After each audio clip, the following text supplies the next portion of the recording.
And activists from Bangladesh staged a protest in Geneva and called for global action against rising extremism and human rights violations in Bangladesh, accusing the interim government of shielding criminals and suppressing dissent.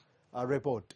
Members of the All-European Freedom Fighter Sangsad staged a protest outside the UNHRC headquarters in Geneva, urging global action against extremism, terrorism, and the persecution of ethnic minorities in Bangladesh.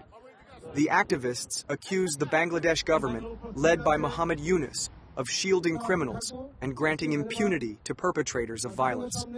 The protesters also criticized the Bangladeshi government's crackdown on journalists, human rights activists, and lawyers, many of whom have been imprisoned under mass murder charges.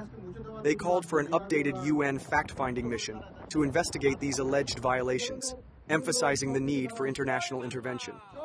The demonstration comes amid growing concerns over rising crimes against women and minorities in Bangladesh, with activists demanding accountability and justice. We would like to have a report of fact-finding initiative up to date.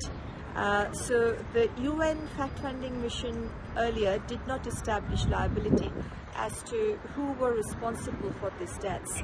So the government instead has accused mass murder cases against over 200 journalists, human rights activists, lawyers are put behind bars for committing mass murder.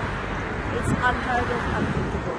So the UN report fell short of identifying liability, and we invite the Human Rights Initiative to investigate as well as come for a fact-finding mission of what's happening since the government took over to date.